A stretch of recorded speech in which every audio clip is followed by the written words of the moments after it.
All right, we are set up. Hey guys, welcome to Coffee of Impetus, episode 18.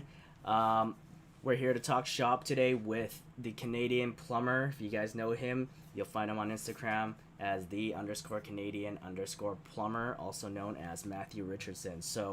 Um, other than that, let's have Matt tell us about who he is and what he does. Hey Ray, what's going on? So I'm live near Toronto, about 45 minutes east of Toronto. Sorry, not east, west. I'm a commercial plumber, do a little bit of residential, mostly commercial, industrial. Gonna do a bit of everything, but yeah, about it. I got three kids and crappy hockey players, so I like to play, just get out with the guys. But it's about me in a nutshell. That's about it. Awesome. So when you talk about commercial or residential, like what kind of work exactly do you do? Well, we do service. We have a lot of service, but primarily I take on kind of like the quota jobs and the larger scale jobs from like new construction. Like recently, I've been building a bank, a Dollarama. So like your typical commercial building, you'll see like a A&W or something like that, right? But do a lot of backflows too. Again, do a lot of backflow prevention. Um, so yeah, do a It's a lot of big kind it's of a big stuff. thing out there, right? From what I know, Toronto is a really big thing for backflow prevention. Yeah, Toronto put the program in, I'd say almost 10 or 12 years ago now. I could be wrong on that, but and my boss, my dad, he actually got into that really early, got our name really high up on the list, and pretty well for a year straight, all I did was put in backflows for anything from half, three-quarter, up to 12 inch. So a little bit of everything, really. But yeah, Because they're pretty good. You yeah, I've get the talked to guys before. Backflows up there is hella expensive versus probably here. From what I talked to the guys. yeah, there's some good money in it. I've done some pretty big ones too, so you get into the larger ones and the value really goes up in the project. So it's good. It's been really good to us. And you get the yearly return of customer with the Yeah, test. So you kind of get the software and the program going and you get the return every year on the test, which is I pretty love nice. that. It's like forever customers until one guy tries to lowball you. But I don't think it's as easy in Toronto as it is here. It's pretty easy to just kind of lowball a guy here because we've been testing for like what 100 something, but then some guys come over and they're like, "Oh, we'll do it for 75 bucks, right?" But Yeah.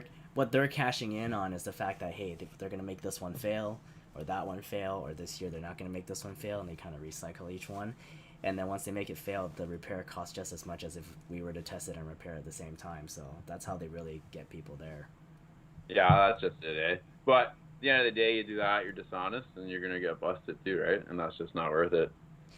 Yeah, But I don't know. I think we find too, like with the backflow test and the return customers, you get a lot of, oh, you do that as well, and yeah. you get a lot of spin-off work out of it, which is huge too. Yeah, So we've gotten a lot from that as well, and I think for a lot of viewers out here, I think there's a lot of people always asking, should I get my backfill ticket or not? I mean, hell yeah, if you can get another ticket under your belt and you only have to renew it every 5 years. Well, you have to renew it every year for us, but every 5 years you have to take the test again, right? I think that's still yeah, worth it, and the fact that you can always get new contacts from it because we've gotten a lot of contacts, but we've just got to the term where we don't really want to keep fighting for the lowest cost to get it tested. So no, now, if we get the call, we get the call, but we have a lot under our belts where we're just like, okay, we're kind of steady with this stream, and I don't want to get more of those backflows to, really pay advertisement for the backflows, and then afterwards next year they forget, or the city doesn't make. The worst thing about us for backflow is the city doesn't really follow up entirely on oh, these okay, people. yeah, So slowly we're having a program, but the program's really fucked too because we found out we do a lot of McDonald's, and these assholes keep coming into McDonald's after we test them to retest them within 3 months, and they charge them again, and we're just like, dude, what the fuck? So we go yeah, back to the city and we're telling the city, and the city's like, we can't do anything about it. Your customer has to do something about it, and we're just like, okay, that's ridiculous. How do you make a yeah, system that allows people to resubmit testing 3 months afterwards when you say it's an annual test? Like, the city should be picking that up themselves and not just accepting money, because what they do is some jurisdictions they accept money um, for the backflows where you do the yeah, submittal, and then afterwards they just take your money. So they took our money, then they take the other guy's money, and then the customer loses times two. So that's been happening for us for our backflows. oh yeah, they can't have that. That's a pain in the butt. The lady in our area is pretty good. Like if you don't do the test, she'll send you the Yeah. letter saying she's gonna shut your water off, and then if there's any funny stuff like that, she flags it and she starts asking the questions and stuff. But they've been good to us though. I can't complain about them. So That's really good. So yeah. how long have you been plumbing for? I started plumbing when I was 16, and I'm 30 now, so it's what 14 years. So Wow. I uh, I did it through high school. I did co-op, Yeah. so I do 2 periods a day. I'd go and work doing plumbing in the afternoon. So it was good. I enjoyed it, and then That's so I've awesome. had my license for quite a while now. You've had your license probably at, I assume, 19 or 20 then. Yeah, well, I didn't actually get into trade school until like after high school. But yeah, I Uh-huh. was I think 21 or 22, so I was young, but That's good. it was good. Skipped college stuff, I guess, but Yeah, skip I the mean, fun, right? Skip the was it parties. something you always wanted to do when you started at 16? Because you said that you are on your Instagram you wrote that you're a fourth generation plumber. So That's correct. Yeah. so when you So, were 16, I assume your dad owned a business because you were saying your dad was the boss, and like tell us something about that. oh yeah. So I'll start with the family, like the business part of it. So my family has had a plumbing business since 1951 in this area.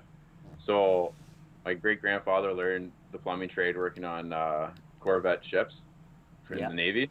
So he got back from there, started the business. My grandpa worked for him, obviously took it over, and so on and so on. So I've been doing it. Like when I was a kid, I used to finish hockey practice at 6 a.m., 7 a.m., and I'd go to the shop and I'd put fittings away for an hour before I got dropped off at kindergarten or whatever grade I was in, right? But so I've been doing it for that. But yeah, no, it's good. But so yeah, sorry, I forgot the question there actually. What's wrong with me here? The four generations. So was it like through grandfather, grandpa, and all that? Where Yeah, was it all the same business throughout? it was all the same business throughout, and then it just kind of got handed down. And then I actually have a brother that works with me, an older brother, and a sister who works in the office. So it's kind of been kept in the family all the way through. And it's just, I don't know, I had options to do other things, and I just always enjoyed it, being around the shop and working with my hands. I was always doing something like building a tree fort, or like the rest of us probably, right? Working with tools or taking speakers apart that shouldn't have been taken apart, and things like that, right? But so I just always wanted to get into it. So, No. like I said, to the co-op, I got a truck for going and chipping up concrete and picking gravel up and dropping it off, and did that for years. But yeah, it's been good to me, that's for sure. That's good. So you've always worked throughout your company. Have you ever worked for somebody else on that matter, or was it always with your dad? I actually like through high school I worked at Arena just doing the rink rat thing, like pushing the net around. But then I actually took 3 months and I went and worked with the company that does water mains, utility work. Mm-hmm. So that was kind of cool just to kind of get away from the family and kind of see different aspects of things, and then bring that aspect that I learned and kind of bring it back to the family and contribute to the business. So that was kind of cool, and that's kind of like my little area and niche too. I do with the business is I do like the sewer repairs and water main repairs and that kind of stuff. I've kind of just took that on as my own little thing that we weren't Did really you doing before. did you ever tell the people that you were working for that your parents had a business as well, or did you just like secretly go there and try to grab all the nuggets you can and then bring it back over? They actually knew like it was kind of a funny situation. They needed a plumber on staff to perform this backflow project actually at Yeah. US Steel. So it was actually downtown Hamilton. It was two 12-inch backflows that had to get put in. So they had to have a plumber on staff for the contract. So I went and actually worked for them as their plumber. So Yeah. they knew, and I've actually but they taught me. It was actually I worked with all the laborers and stuff, and just kind of went in as one of the guys and swept when I had to sweep and shoveled the stuff that had to be shoveled, and didn't ask for anything special, and just picked up every little bit I could from those guys and That's kind of dope. brought it back to my own business, right? So Yeah. yeah. So are you next in line to do the business as well, or is your brother going to be partnered with you, or how does that go when you talk about family lineage and kind of passing it down? It's gonna be a partnership. So it'll be my brother and I, and then my sister will be in there as well. So she's got a real knack with kind of like the business aspects of things. Like she runs the office, so we have about 17 trucks on the road. Wow. So there's a lot of scheduling that goes into a day. Like we have a whiteboard that's probably 20 feet long, which has 2 weeks worth of work on it, and then it's got everybody's schedule and everything on there. So she kind of manages that whole part of it, does the Yeah. safety group and all that kind of stuff. And my brother, actually, you'd probably find him pretty interesting as well. He's really into the hydronics. Yeah. Done a lot of like high-rise boiler replacements with the indirect tanks and all that sort of stuff. He's big into that, so that's kind of his niche. He does Yeah. that stuff, and then he does a lot of the big build spec quoting and stuff like that. So So your main role instead would be the backflow side and the commercial and industrial side for the bigger pipes. that's right. I'm kind of like my brother's still on the tools as well, but I'm kind of the face on the job. Uh, the So one who just talks, right? yeah, I run the jobs basically. I run he gets the jobs, I run the jobs. We work together. It works well, That's right? perfect. But, No, it works well. I mean, there has to be that balance sometimes, right? Not everybody can do both sides. Not everybody can do just one side, right? So let's just say we're younger, obviously young and dumb, right? We're kind of in competition, butt heads all the time, and then we just kind of sat down and said, "Yo, this is stupid. Like you're good at that, I'm good at this. Why don't we just take our strengths, apply them to one thing, and make a great thing?" yeah, And that's what you have to do because everyone's got to just work as a team. It can't be one head forward, right? So well, it's doing well when you guys are on your fourth generation. So maybe your fifth generation's coming up. Have you started your kids doing such a thing, or have you planned with your kids to kind of do the same thing and kind of walk into the plumbing field or trades field? my one kid, I tell him every day, like they ask, like, "Oh, I want to be a plumber." I say, "Yeah, you can be whatever you want. Like you don't got to join the family, but if you want it, it's there, right?" So Yeah, they like it. They like the big trucks and the tools and the pipes and that kind of stuff, right? So, but we'll see. If they're still young, like my oldest is 5, but he's always bombing around with a hard hat on. I got a funny picture of him actually the one day around the front yard doing the irrigation. He's got his pajamas pulled up to his like chest, and he's got a great big yellow hard hat on. That's probably like for his eyes is too big, eh? But yeah, I don't know. I think he might do it or the other one, but we'll see. Like I said, they're young, but that's solid. They'll be fun. They got a lot of time to think about it. oh yeah, they like the machines and stuff. Whenever I got the machines, they come down and jump in that. And of course, what 5-year-old doesn't like that though? Yeah. So how did you come up with the name, the Canadian Plumber, or the logo to go that aspect? Because since you guys have been I'm pretty sure you guys are a pretty established business over there. So how come when you come onto this when you come onto this Instagram platform, you're not doing more of the role of talking about the business that you guys have versus that you just want to do more personal and have something called the Canadian Plumber? Well, I got the name actually from I was telling you I was working with those guys doing the water main. So they're all Italian and Portuguese, so they call me the Canadian. So I was like, it's the Canadian. So then I was thinking about it, and I was like, yeah, well, how am I going to create this? What am I going to do? And I was like, the Canadian Plumber. So it just kind of worked for me, I guess. And then it's kind of a Canadian. People type Canadian, it shows up, right? So yeah, but that makes sense too. You're living in the heart of Canada, right? yeah, I'm right in the thick of it. And then I kind of tried to play the hockey thing off it a little bit too, so threw that in there. So it's kind of my other passion, I guess, right? Outside of plumbing, gotta have something outside of work, I guess. So, but I don't know. I did I started the family one, the company Instagram, and then my dad was kind of, well, watch what you post on there. So I was like, you know what? I'm just gonna do my own thing, speak freely, do what I want, and then whatnot, right? So I kind of want to do my own thing, see how it turned out. It's funny, I didn't even tell my wife I was doing it. Yeah. But I had this other account, and then when I hit 1,000 followers, so her sister found it, and she's like, "Did you know your husband was doing this?" It's like, yeah, I kind of just started to see if it turned into anything. If it turned into something, I was going to tell you about it. But so, Keeping secrets, that's not a that's good way. bad. I don't get myself in trouble, but yeah, I don't know. But yeah, it worked out all right. So I'm still growing, still kind of early into it, but it's cool. It's actually quite a community in it too. I couldn't believe the people I've met through doing the Canadian Plumber. So Yeah, it's definitely a fun platform. Have you gone to any shows before that as well to see other guys, or is this kind of like your first year coming into the platform and really getting to know how everything works?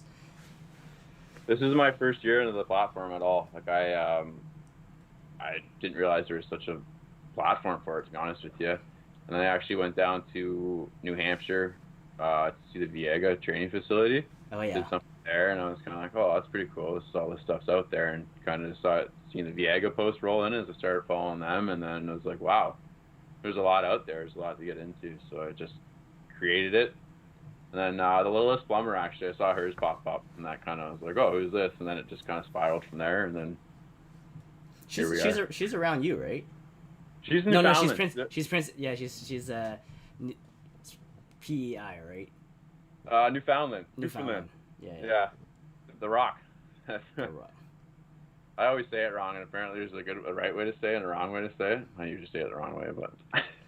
I mean, that's what they call the Canadian way of saying it, I guess. Yeah, I guess. Yeah. So I think going back to my questions, I think we kind of know what you do, but is it something that you sincerely enjoy? Like, what do you like about when you do plumbing? Do you actually do like doing backflows a lot, or do you kind of like doing the bigger things when it comes to industrial and commercial? I do enjoy the bigger things. Like I enjoy a lot of the like the larger pipe jobs and the like the utility work that's underground. I like doing that a lot, like around the larger diameter pipes, 12 and 8 and 10, and the ductile, doing up the flanges and that.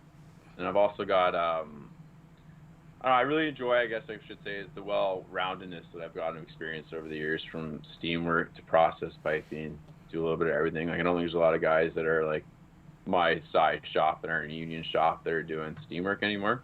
Yeah. So it's kind of cool to see that. Like my dad's a steam fitter, so we still kind of fall under the umbrella with that, and he's pushing my brother and I to actually get our tickets with that as well. So I enjoy that. I enjoy the industrial stuff, and I guess it's the fact that you kind of get left alone. Like you're not, I don't know. I've done a bit of the residential service stuff, and I don't know. I kind of like being left alone. Put my music on, just got my open wall, and I just start running pipes. Right? It's like talk when you have to, but don't talk when you don't have to, kind of thing. Oh yeah, I can talk when I have to, but I don't want somebody to ask me what I'm doing with that wrench, why I'm not using this wrench, and where did I get that drill from, and that kind of crap. I don't know. I can't put up with it. I'm just spoiled, I guess, but. That makes sense. No, it definitely makes sense. I wouldn't say spoiled. It's up to everybody, right? Like, it took a while for me to get into service and really try to explain everything all the time, because not everybody understands the trade, but they try to understand, and since there's YouTube and all those other shit out there, they always think they know more for some reason, No. but they still hire you, which is always the funniest part. Yeah, you feel like saying, well, why am I here then?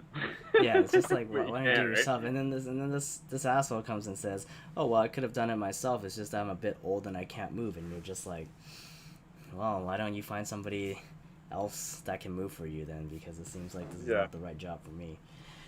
Yeah, I hear you, man. That's yeah. We found too, once we kind of got out of the residential stuff, we found there to be a bit more, I guess, less BS, you could say, than the day-to-day stuff. We found that too, so I enjoy that, I guess. But I don't know. I enjoy too, like running pipe. Like you're gonna run 500 feet of pipe, so you get up there and you look, and it's literally like a straight shot, and you just go and you throw hangers up all day, and you run a few hundred feet of pipe in a day, and you stand on the ground. When you're done, you get off the lift and you look up and you go, "Holy cow! Look what I got done today!" Right? Yeah.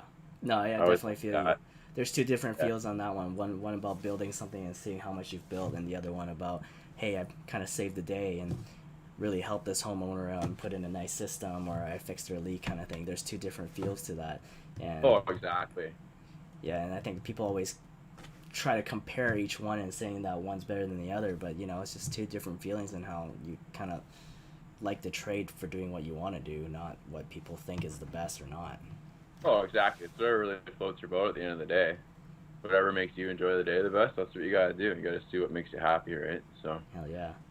But we actually have a flusher truck as well, so I do get into a lot of like commercial service, flush and drain, doing that kind of stuff. So. Yeah, I've seen some of that in your posts, but you don't do a lot of them lately. When you first posted, I saw a lot more drain cleaning. And then now it's a lot more just the regular commercial industrial stuff. Is there a reason for that, or you just kind of don't have too much to do on that side and there's other people doing it? Just kind of put other people in those spots. I kind of taught those people how to use the truck. best ways of doing it, I guess. Well, best way in my opinion, but and then so they've kind of just taken over that. So and it's kind of we don't really chase that work. We kind of Yeah. bought it just to accommodate customers' needs, and then um, we got some larger like we do a couple casinos and stuff like that. So we kind of when the grease hits the fan, we'll say we can get up there and kind of get shit going for them. So I feel you. we found a good weapon with the grease. Found it made a huge difference with the grease versus trying to augers all the time, right? But, Yeah, you need the right tool for the right job, right?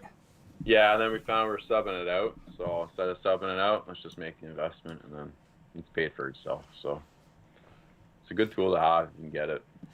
I want one myself. But other than the things you like doing, is there anything in plumbing or heating that you hate? Oh, trying to think.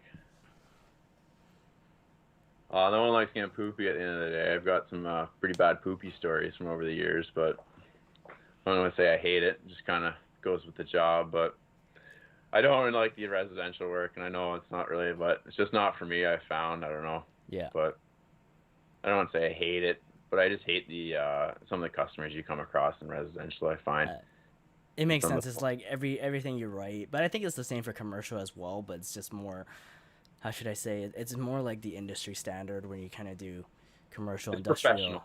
Yeah, it's professional. It's not like, hey, you said it was this price, it wasn't this price, and then if anything happens, I think shit happens everywhere, regardless. But sometimes does. you want rather one argument than 10 arguments. You know what I mean? Because you go customers, you do 10 jobs to equal to one job, but you rather argue with one guy versus arguing with 10 customers about why the bill's that cost. Exactly. We found too, residential customers are a lot quicker to go to Google and write a nasty review. Mm-hmm. Where, like, no matter what, you can do the best job every day in and out, and there's gonna be something, especially with that amount of guys when you have them. There's gonna be something where somebody's not happy, Yeah. and instead of trying, like, and somebody does that, and then I'm sure a couple bad reviews from one or two people, and then it brings your star rating down and whatnot. So. That always happens. You know, they just kind of use this as a threat. I've known some people what they do instead is when that happens, they just threaten them back and just say that, hey, we're going to take you to a lawyer for writing such a review for, you know, bashing on them or whatever the professional word is. I don't remember, but Slander. Slander, yes. Yeah. Slander. Yeah. That's sometimes what they you say. gotta flex that card, I guess. It's like, you slander us, we're gonna sue you for the business loss and all that crap, and then people just back off and they take off the review. Yeah, that's a good call too. It's, But other than all those things, next question that I probably didn't put on for you before is, I'm kind of curious, what are your plans in the future of, like, do you, other than just planning to take over the business, is there something more you want to do? I actually want to try and grow my social media platform and see what else is out there. Just maybe start a podcast or something. I've actually been toying with the idea of that. I bought myself a mic and I kind of recorded myself a few times and tossed some things around and see how they turned out. But we'll see. I don't know. A few years back, I took a marketing course just to kind of see what's different stuff. I think you always got to keep the brain turning, right? So Yeah. just to see what's out there. I don't know, but try and grow the business. Obviously, my brother and I got some plans to kind of grow the business and hit some different avenues we not been tapped in yet. So Yeah. do that. I know we were talking earlier about the HVAC side of things and how there's a bit of a market there. So I'm gonna try and see if we can add that to the end of the name. So You wouldn't be the Canadian plumber anymore. You'd be like the Canadian everything. yeah, covering all my bases, eh? Yeah. Just make sure you get every job scope out there and you become a full mechanical business. Well, I think you guys already are, to be honest, but Yeah, we're getting there. We just gotta get the Sparkies under the belt and teach them how to use the broom, and then a couple HVAC guys, and I think we'll have it all under there. But yeah, we're getting there. definitely makes sense. Sparkies are hard to handle. Yeah, for sure. So, yeah. Other than that, I got the next question coming up. It's about your Instagram picture. It's going to be showing on everybody's view other than yours, but on here, I think I sent you the picture before. You have this huge ass pipe. I don't even know what size that is. Maybe it's a 10 or 8. I don't know. But what's happening there? I assume that's a backflow. I don't know. But explain a little bit. Yeah, that's a 10-inch fire backflow. So that's a 10-inch line. So when you get into the big gate valves like that, you kind of got to put a little bit of a helper on them just to kind of get them sealed all the way up. And when you're testing the backflows, if you don't have them sealed all the way up, you're gonna get fails. Yeah. So you really make sure sometimes you got to flush them and work them a bit. So I just threw that wrench on there, cranked her tight, and the red and the orange kind of looked cool, so I snapped a pick and hit rigid on it. But yeah, so that was actually, that was a full rubber kit. I had to take that one apart. It's actually on my my highlights in there, me taking it apart and all the inner workings and some tips and tricks on taking her apart. So yeah. Cool. Seems like it's a big job over there for fire sprinklers. Do you guys have those alarms and everything where you have to call the companies before you start testing and all that crap, or is it usually pretty straightforward that they do know you're coming already? Depends on the facility. Like we get into the high rises, a lot of them we have to kind of contact the super. Super calls the fire guy, and then they put it on bypass. They got those little you're seeing they got a little notch on the handle, yeah, the stem, and it sits in the notch. So just as soon as you move it, it's gonna trip, right? So. That's interesting. I actually haven't seen those before. Usually for us, they have it's like literally just a flow switch on a vertical or a horizontal, and then if they have some water flow, then the alarm starts ringing. Oh, okay, yeah. Yeah, these ones, they just sit in this notch, and as soon as you move the handle, it comes out of the notch, and then it trips the alarm. So they're pretty, they'd be a pain in the butt. Especially if you're not paying attention, you don't get it back in the right spot, you'll leave, you'll put it back on the system, and then it'll alarm again, right? But yeah. But yeah. So usually then the one facility I was at, actually, it has like a boiler main house. So all alarms go to the boiler house. And then the engineer from there monitors everything. And if he just thinks it needs to be called in, he calls it in. So those ones, you go talk to the boiler house and you tell them what you're doing, and they just ignore the alarm. So. That's awesome. Well, yeah. Other than that, those are all my questions. But moving forward, do you have anything that you want to say to the viewers that you kind of have in store, or kind of what you're thinking of coming up next versus your podcast and all that stuff, and what we should be looking out for? Yeah, I just want to say thanks to everybody for the support. I started this probably like 8 or 9 months ago, and I can't believe that I've gone as far as I have. So thank you everybody for your support. But I will be putting a podcast out of some sign, so keep an eye out for that. I'll post about that. But yeah, that's about it, man. That's awesome. If you guys don't know, again, on his plate down below, it's the Canadian_Plumber. And then as you were speaking too about followers and all that stuff, a lot of people think a lot of followers means it's really good, but knowing the market nowadays, followers can be bought. So it's always good to be grateful, even with 1,000, with 500, even 300 people following you, because it just means that there are those 300 people that are interested in what you have to say. So growing your account or not, I would also say to just be grateful of all the followers. I'm not just for you, Matt. I'm just saying in general for everybody, because I think everybody always wants to chase the following count, but they don't understand that taking care of the ones that are already following you is the best thing to really grow an account, because what people look for in an account is engagement and how well you are with the community, not how many people you actually have. And the people with a lot of followers which don't have engagement pretty much get weeded out soon. So I think that'll happen when the game becomes a lot stronger and people are realizing that. So yeah. No, I'm definitely grateful. I honestly couldn't believe that there was 1,000 people that had any interest in what I had to say. It was awesome. It's a lot, right? Because everybody always confuses that, because dude, there's fucking 1,000 people watching what you have to post and what you have to say. That's already a lot. That's like a full school of people. And then there's other people that always say, hey, I don't have enough followers, I want more followers, should I buy followers and all that crap. But people just have to be a bit more grateful and really take care of the guys that are actually interested in them, because that's how you can really grow. And I think your podcast is going to be a great idea in the future, and I'd love to come back and talk to you about it. Yeah, I'd love to have you on someday, man. That'd be awesome. I appreciate you having me on for sure. I really appreciate it. It's cool just to get the experience in there, see something different. Yeah, it takes a lot of time, takes a lot of practice, I think, to just really get used to talking in front of the screen and really asking questions and all that too. So It's definitely fun. It's definitely fun with the people that you meet and the relations that you make. And I'm Oh, for happy for sure. today that you've come to be on the show because I'm happy for you coming on, and I was excited as well to really learn about what you have to do out there. And 4 generations of plumbing, I can't even imagine that because Oh yeah. I don't even have one yet, right? I'm the first Yeah. generation myself, so maybe if I'm lucky, I'll be like you guys and have a fourth generation one day. Yeah, I mean, that's the goal, man. You better get out there, get busy. But Yeah. I got some cool tools I actually have to post. We got some old stuff like big lead blocks and like lead ladles and stuff like that that I've been kicking around for years. I'll have to show some of that. It's like a plumbing artifacts, really. So, That's sweet.